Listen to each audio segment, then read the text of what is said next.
দেখতেছি নদীর ভিতরে কে জানি একটা বাচ্চা ফেলে দিয়ে চলে গেছে।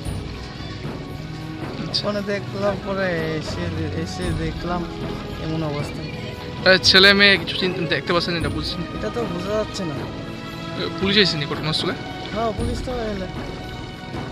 কোন জায়গাটা? এটা তেলিয়ামুরা রাজনগর দশমীঘাট।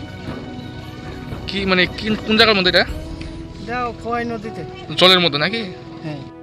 আমাদের কাছে একটা খবর আসে যে এখানে 22 গড় যে ব্রিজ আছে, ব্রিজের যে নদীর জলে একটি নিউলি বর্ন বেবির ডেড বডি পাওয়া গেছে। রেকর্ডিংলি আমরা এখানে আসার পর এটাকে রিকভারি করে নিয়ে যাচ্ছি। এখন তদন্ত চলবে, যদি কোনো ক্লেমেন্ট থাকে আসে আমরা এটা। স্যার, প্রাথমিক তদন্তে কি মনে করতেছেন কোন জায়গা থেকে আইতে পারে এটা? এখনও কিছু বলা সম্ভব না, কারণ এটা এখন তদন্ত চলছে। তদন্ত করে সবই স্যার আরেকটা বিষয় আছে, তো আমরা ওই বিষয়টা দেখছি। স্যার ড্রোনটা ছেলে না মেয়ে? ফিমেল।